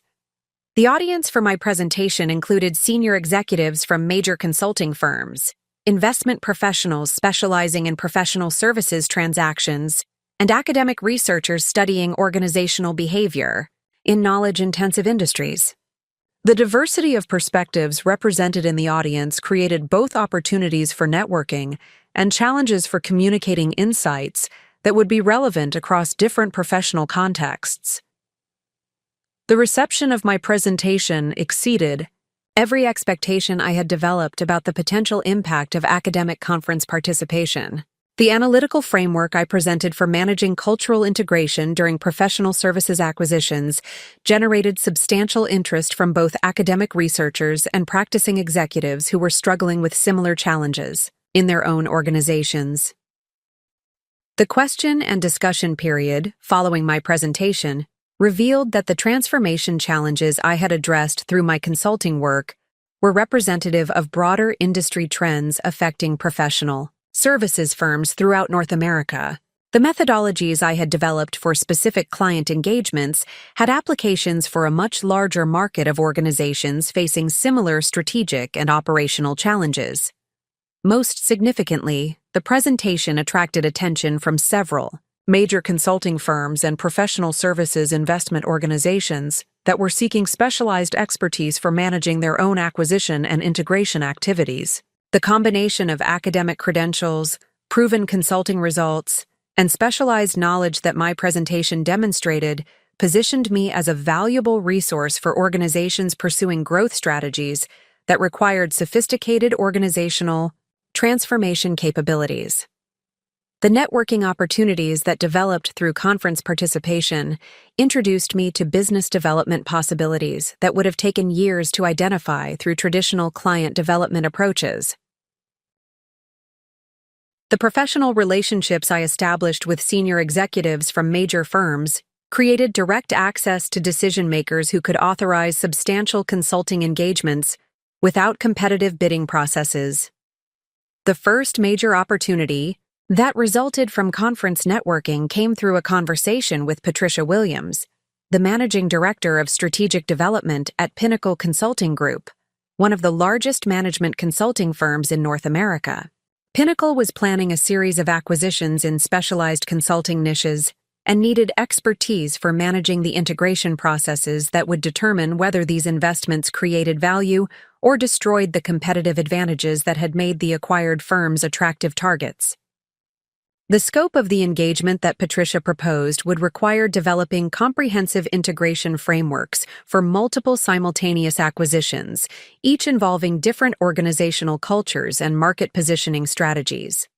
The complexity of managing parallel integration processes while maintaining service quality and client relationships represented a consulting challenge that few practitioners possessed the expertise to address effectively. The contract that Pinnacle offered represented a substantial increase in both the scale and compensation of my consulting engagements. The 6-month project would provide sufficient revenue to expand my practice infrastructure while establishing relationships with senior executives at one of the most influential firms in the consulting industry. The success of this engagement could position my practice for pursuing similar opportunities with other major consulting organizations. The implementation process for the Pinnacle engagement required developing organizational assessment methodologies that could be applied consistently across different acquired firms while accommodating the unique characteristics that made each organization valuable. The approach I designed emphasized identifying and preserving competitive advantages while creating operational synergies that enhanced rather than constrained performance capabilities. The project also required establishing communication protocols and change management processes that would maintain stakeholder confidence throughout integration activities that inevitably created uncertainty about future organizational structures and professional opportunities. The methodology I developed balanced transparency about integration objectives with sensitivity to the professional concerns that could undermine cooperation if not addressed appropriately. The results achieved through the Pinnacle engagement validated both the scalability of my consulting methodologies and their applicability to the most sophisticated organizational challenges in professional services markets. The acquired firms maintained their competitive performance while achieving the operational efficiencies that Pinnacle required for justifying their investment decisions. The integration process had created knowledge sharing and collaborative capabilities that positioned the combined organizations for accelerated growth in competitive markets. The success of the Pinnacle project generated recognition within the broader consulting industry that established my practice as a specialized resource for organizations pursuing acquisition-based growth strategies. The case studies and testimonials resulting from this engagement provided marketing materials that demonstrated my capabilities for managing the most complex transformation challenges that professional services firms encountered. The professional recognition that resulted from the Pinnacle engagement created opportunities for consulting relationships with other major firms that were pursuing similar growth strategies. The referrals and direct inquiries that followed my conference presentation and successful project completion represented more business development potential than my practice could accommodate without substantial expansion of operational capabilities. The strategic decision I faced involved determining how to scale my consulting practice to accommodate increasing demand while maintaining the personalized service quality and innovative approaches that had differentiated my work from larger, more established competitors. The growth opportunities that were developing required careful consideration of business model alternatives that would support expansion without compromising the competitive advantages that had enabled my initial success. The solution I developed involved creating a hybrid organizational structure that combined direct consulting delivery for the most complex and strategic engagements with collaborative partnerships for projects that required broader implementation capabilities. This approach allowed me to maintain personal involvement in the strategic aspects of client relationships, while leveraging partnerships to provide comprehensive service delivery for larger-scale implementations. The partnership strategy I implemented focused on identifying specialized consultants whose capabilities complemented my own expertise, while sharing similar commitments to client success and innovative problem-solving approaches. Rather than competing with established firms through traditional expansion strategies, I built collaborative networks that could deliver comprehensive solutions while maintaining the flexibility and responsiveness that sophisticated clients valued. The business model that emerged from this strategic evolution positioned my practice as a boutique consulting organization that could compete effectively with much larger firms for prestigious engagements while maintaining the personalized relationships and customized approaches that were difficult for larger organizations to provide consistently. The combination of specialized expertise, proven results, and collaborative delivery capabilities created unique value propositions that commanded premium pricing in competitive markets. The financial success that resulted from these strategic developments provided the resources necessary for continued investment in professional development and business infrastructure that would support sustained competitive advantage. The consulting fees generated through major engagements with organizations like Pinnacle enabled me to make strategic investments in research capabilities, technology platforms, and professional networks that enhanced my ability to deliver exceptional value to increasingly sophisticated clients. The professional transformation that had begun with David's abandonment at Union Station had evolved into a consulting practice that was generating substantial recognition within one of the most competitive and sophisticated industries in the business world. The capabilities that David had systematically undermined during our marriage were now being valued and compensated by organizations that competed aggressively for the most talented consulting expertise available.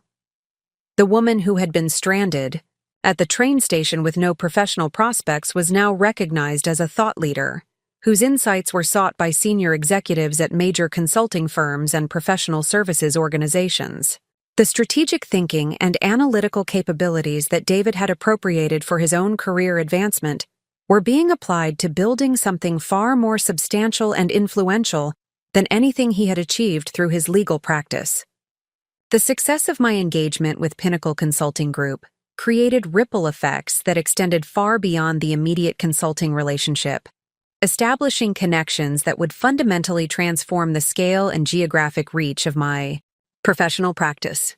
8 months after David's abandonment, I received an inquiry that would challenge everything I understood about the potential scope of consulting opportunities and my own capabilities for managing complex international business relationships. The initial contact came from Dr. Elizabeth Hoffman, the senior partner for European operations at Global Strategic Partners, a multinational consulting consortium based in London, with offices throughout Europe and Asia. Dr. Hoffman had learned about my work through Patricia Williams at Pinnacle, who had shared details about the acquisition integration methodologies I had developed and the exceptional results achieved through their implementation. Global Strategic Partners was confronting organizational challenges that paralleled those I had addressed in North American markets, but with additional complexity created by cultural differences, regulatory variations, and market dynamics that varied significantly across different European countries.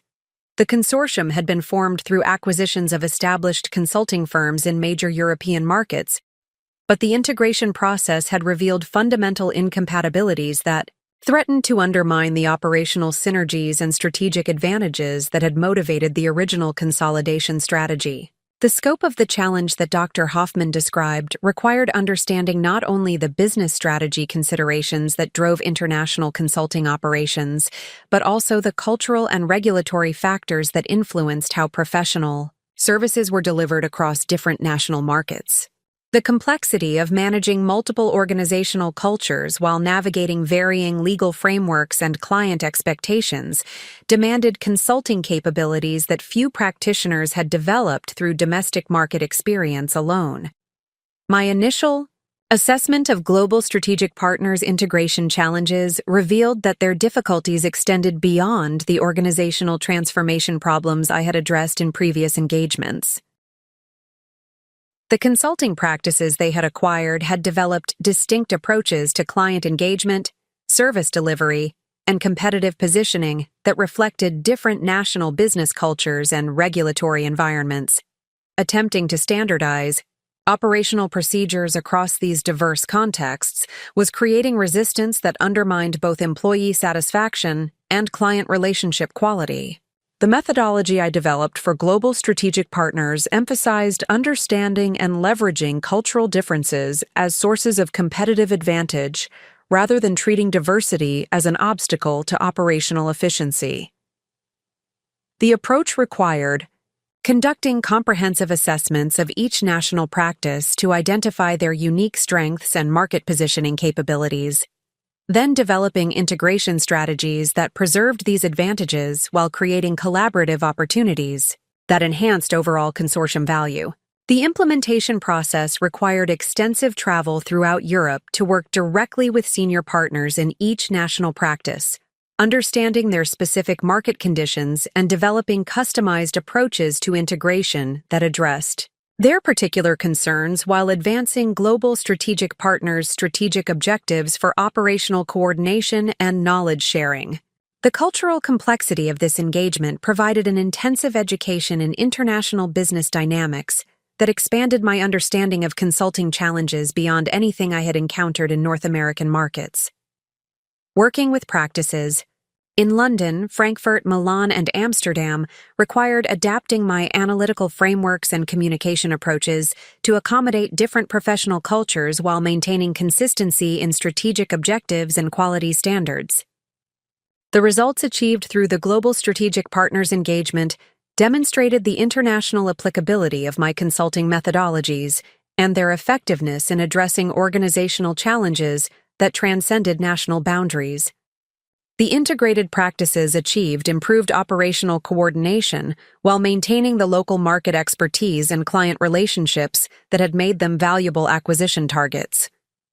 The collaboration frameworks we implemented created knowledge, sharing capabilities that positioned the consortium for expanded service offerings and accelerated growth in competitive international markets. The success of this international engagement established my reputation within the global consulting community as someone who understood both the strategic considerations that drove international professional services operations and the cultural sensitivities required for managing multinational organizational transformations.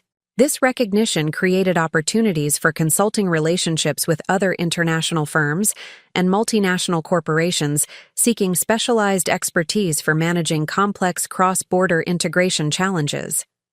The financial compensation, provided through the Global Strategic Partners engagement, represented a substantial increase in both project value and professional recognition that positioned my practice for pursuing opportunities with the most prestigious international consulting organizations. The 6-month project generated sufficient revenue to establish European operational capabilities, while building relationships with senior executives throughout the international consulting community.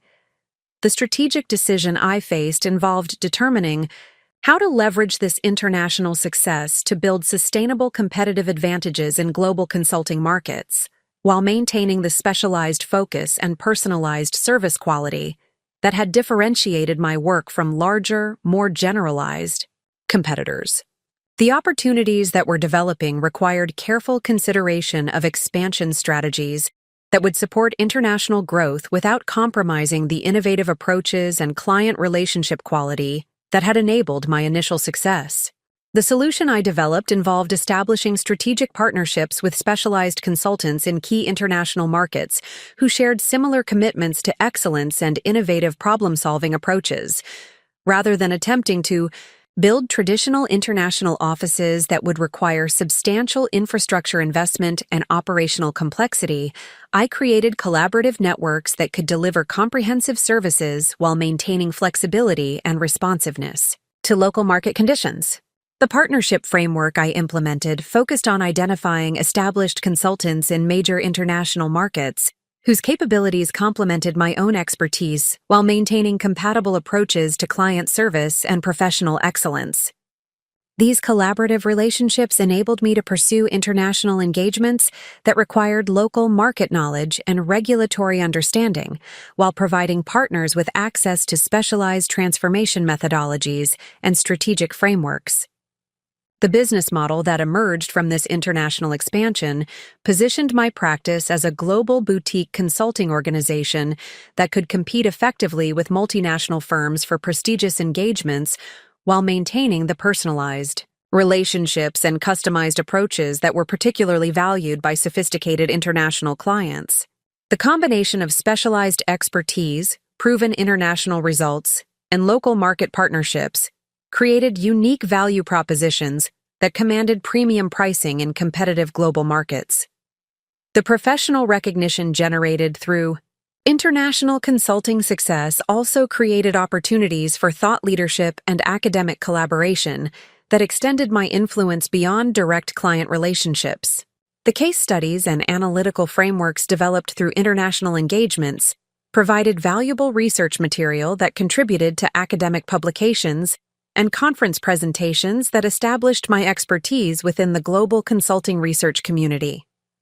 The invitation to serve as a visiting lecturer at the London Business School represented a particularly significant milestone in my professional development, providing opportunities to share insights with both current students and senior executives participating in executive education programs. The academic appointment enhanced my credibility when pursuing engagements with sophisticated international clients while providing access to cutting-edge research and thought leadership that informed my consulting practice.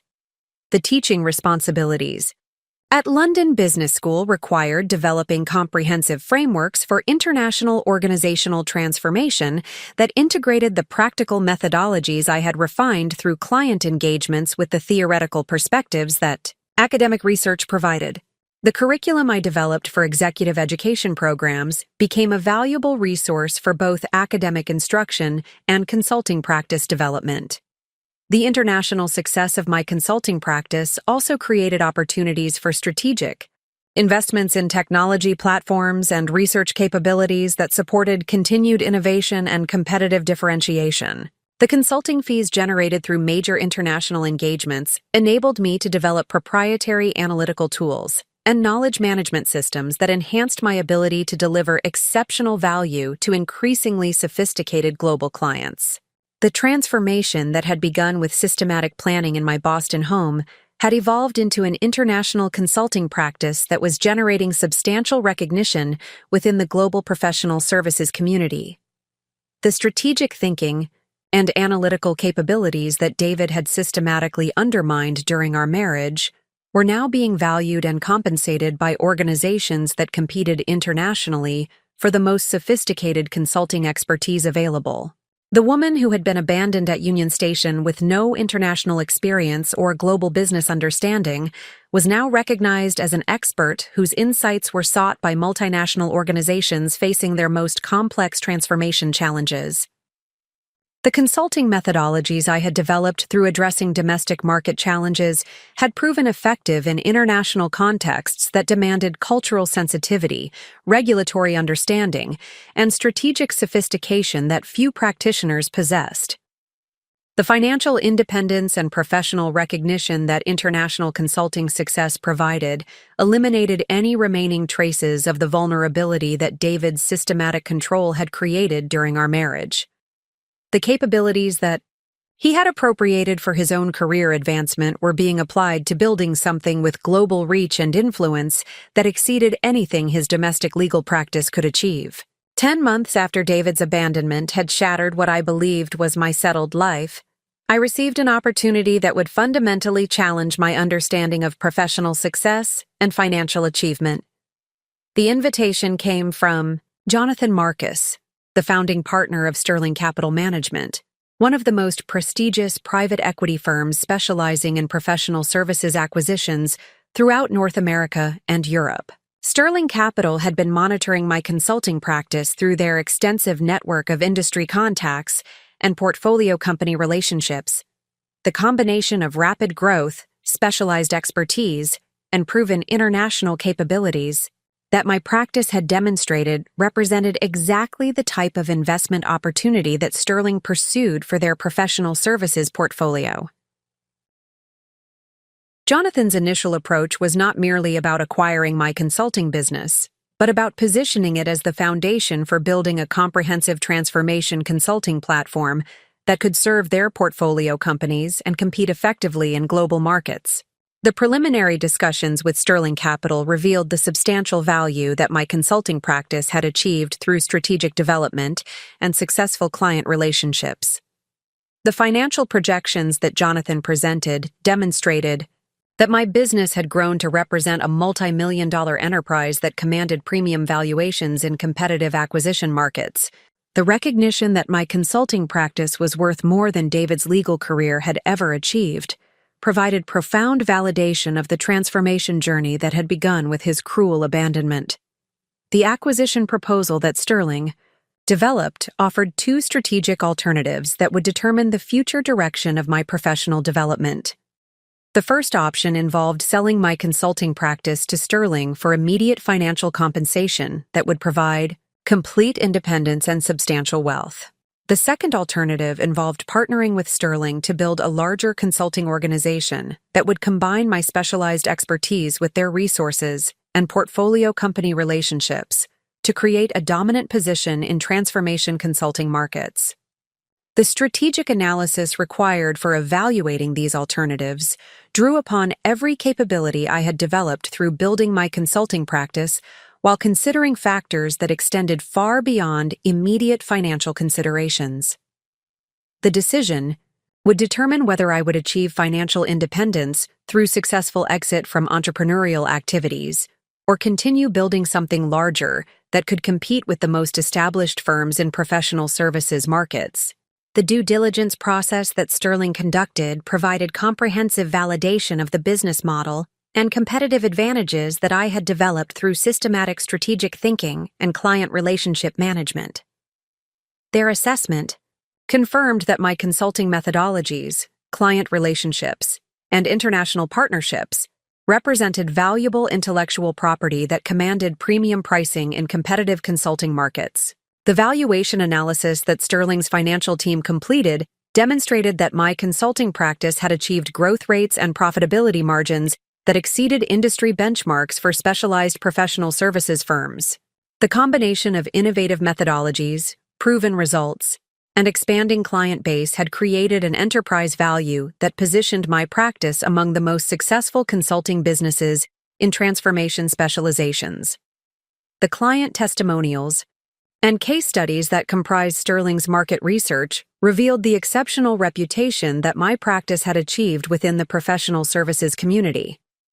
Senior executives at major consulting firms and multinational corporations consistently praised the quality of strategic insights and implementation capabilities that my engagements had provided.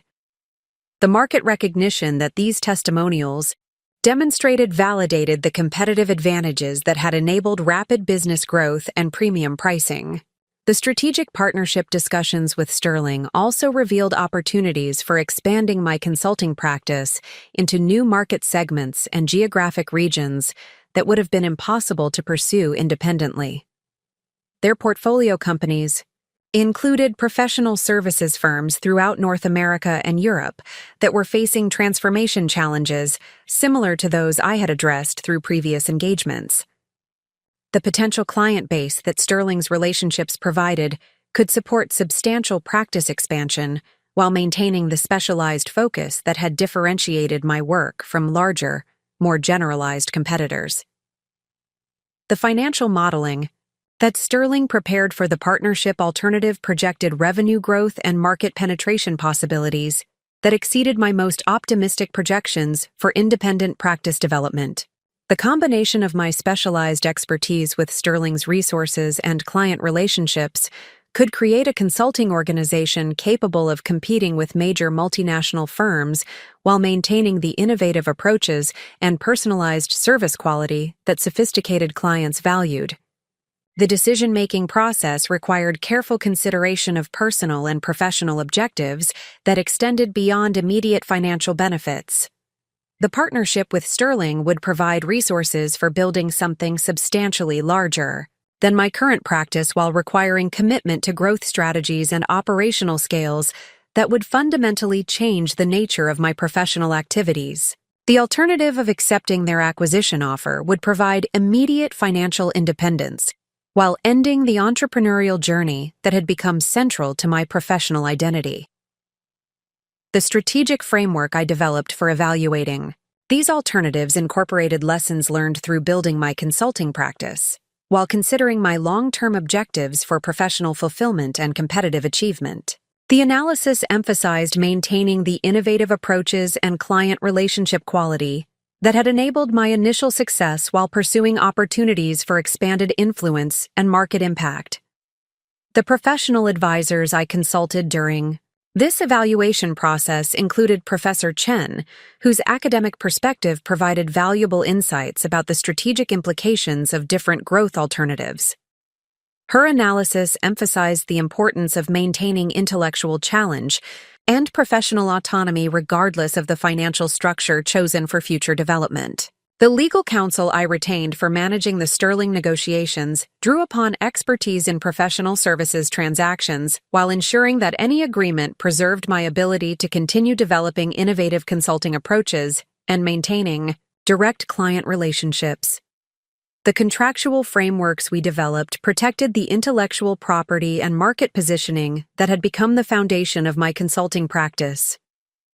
The tax advisory support I obtained for evaluating financial alternatives demonstrated the substantial wealth creation that both Sterling options would provide. The financial independence that either alternative would generate exceeded anything I had imagined possible when beginning the rebuilding process after David's abandonment. The economic security that consulting success had created eliminated any remaining concerns about financial vulnerability or professional dependence. The final decision I reached reflected both my professional ambitions and my personal commitment to building something that would have lasting impact beyond immediate financial achievements. The partnership with Sterling would provide resources for creating a consulting organization that could influence transformation practices throughout professional services industries while maintaining the innovative approaches that had differentiated my work from established competitors. The agreement I negotiated with Sterling preserved my operational autonomy and strategic decision-making authority, while providing access to resources and client relationships that would support substantial practice expansion. The partnership structure ensured that I would continue leading the development of consulting methodologies and client relationship management, while benefiting from Sterling's infrastructure and market reach. The financial terms of the Sterling partnership provided immediate compensation for the value I had created through building my consulting practice, while establishing profit-sharing arrangements that would generate substantial ongoing income. As the expanded organization achieved projected growth objectives, the economic benefits exceeded the compensation that David had ever achieved through his legal career, while providing foundations for continued wealth accumulation through entrepreneurial success. The announcement of my partnership with Sterling generated substantial attention within professional services industries, establishing recognition of my consulting practice as a significant competitive force in transformation consulting markets. The business media coverage emphasized the rapid growth and innovative approaches that had enabled my practice to attract investment from one of the most prestigious private equity firms specializing in professional services acquisitions. The client responses to news of the Sterling partnership demonstrated the strength of relationships I had developed through delivering exceptional consulting results. Rather than expressing concerns about potential changes to service delivery, clients viewed the partnership as validation of my consulting capabilities and an opportunity for accessing enhanced resources that would support even more sophisticated transformation initiatives. The personal satisfaction of achieving financial independence and professional recognition through building something substantial from the devastation of David's abandonment provided profound validation of the strategic decisions and persistent effort that had enabled this transformation. The consulting practice that had begun as survival necessity had evolved into an enterprise that commanded respect from the most sophisticated participants in professional services markets. The woman David had abandoned at Union Station because he believed she lacked the capabilities for independent success had built a consulting practice valuable enough to attract acquisition interest from prestigious investment firms. The strategic, thinking and analytical capabilities he had systematically undermined during our marriage had been applied to creating something far more substantial and influential than his legal practice had ever achieved.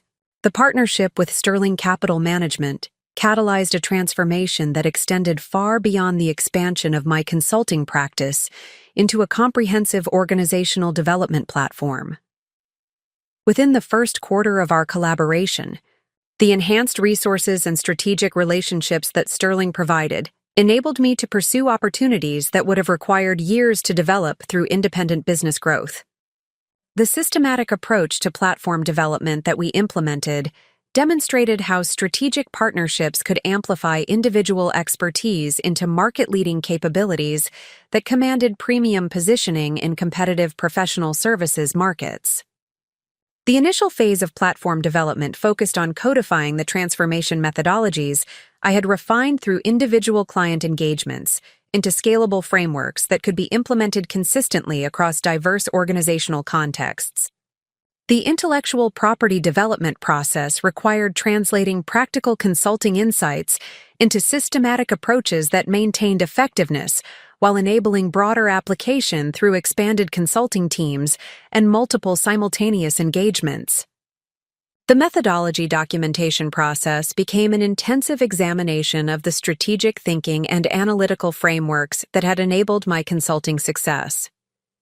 Working with Sterling's operational development team, I created comprehensive implementation, guides that preserved the innovative approaches and cultural sensitivity that had differentiated my work while establishing quality standards that would ensure consistent results, regardless of which consultants managed specific client relationships. The technology platform development that Sterling funded represented a significant advancement in consulting service delivery capabilities. The proprietary analytical tools and knowledge management systems we created enabled sophisticated assessment and implementation tracking that provided clients with unprecedented insight into transformation progress and results measurement. The digital capabilities we developed positioned our platform to compete effectively with the most technologically advanced consulting organizations while maintaining the personalized service quality that sophisticated clients valued. The recruitment strategy we implemented for building the consulting team drew upon the professional networks I had developed through successful client engagements and academic relationships. Rather than competing with established firms for experienced consultants who might require extensive retraining in our methodologies, we focused on identifying emerging professionals who possessed strong analytical capabilities and collaborative orientations that aligned with our client service philosophy. The professional development program we created for new consultants integrated the transformation frameworks I had developed with comprehensive training in client relationship management and implementation excellence. The curriculum emphasized understanding organizational culture dynamics and stakeholder management approaches that enabled successful transformation initiatives, regardless of client industry or geographic context. The quality assurance systems we established ensured that every engagement maintained the standards for strategic insight and implementation effectiveness that had built my individual consulting reputation. The oversight protocols we developed provided senior consultant involvement in all major client relationships while enabling junior team members to develop capabilities through progressively responsible engagement management roles. The market positioning strategy we developed emphasized our platform's unique combination of proven transformation methodologies, sophisticated analytical capabilities, and commitment to measurable client success. Rather than competing primarily on credentials or established reputation, we differentiated our services through demonstrated results and innovative approaches that addressed transformation challenges more effectively than conventional consulting methodologies. The client acquisition strategy we implemented leveraged the referral networks and professional relationships that my individual practice had developed while expanding reach through Sterling's portfolio company relationships and industry connections. The combination of proven track record and enhanced capabilities that our platform offered created compelling value propositions for organizations facing complex transformation challenges. The international expansion component of our platform, development built upon the European partnerships I had established through previous engagements while extending reach into Asian and Latin American markets where Sterling maintained strategic relationships. The global service delivery capabilities we created enabled us to support multinational clients with consistent methodologies and coordinated implementation across diverse cultural and regulatory environments. The thought leadership initiatives we developed established our platform as a recognized authority in organizational transformation research and practice. The academic partnerships and conference presentations that we coordinated provided visibility within professional services communities while contributing to the intellectual development of transformation consulting as a specialized discipline. The case study development program we implemented documented the exceptional results achieved through our transformation engagements while protecting client confidentiality and maintaining professional standards for proprietary information sharing. The success stories we developed provided compelling evidence of our methodology's effectiveness while establishing benchmarks for measuring transformation initiative success. The financial performance that our platform achieved during the first year of operation exceeded the ambitious projections that Sterling had established for return on investment and market penetration. The revenue growth and profit margin expansion we accomplished validated the business model while providing resources for continued investment in capability development and market expansion. The client satisfaction metrics we achieved demonstrated that our platform was delivering exceptional value that justified premium pricing while generating enthusiastic referrals that supported sustainable business growth. The testimonials and case studies that resulted from successful engagements provided marketing materials that established credibility with prospective clients across diverse industries and geographic markets. The competitive analysis that Sterling conducted at the end of our first year demonstrated that our platform had achieved market positioning that challenged established consulting firms for prestigious engagements while maintaining growth rates that exceeded industry benchmarks. The combination of specialized expertise, proven results, and innovative methodologies had created competitive advantages that enabled us to win complex transformation projects against much larger and more established competitors. The strategic planning process we conducted for our second year of operation identified opportunities for expanding our platform into adjacent market segments that could benefit from our transformation expertise. The diversification possibilities we evaluated included organizational development for technology companies, cultural integration for international mergers, and operational optimization for healthcare systems facing regulatory changes. The intellectual property portfolio we developed through our first year of operation represented valuable assets that enhanced our platform's competitive positioning, while creating potential licensing opportunities with other consulting organizations. The proprietary frameworks and analytical tools we had created provided differentiation that could not be easily replicated by competitors, while establishing foundations for continued innovation in transformation consulting methodologies. The professional recognition that our platform achieved within the consulting industry validated the strategic decisions that had guided our development process while establishing credibility that supported continued growth and market expansion.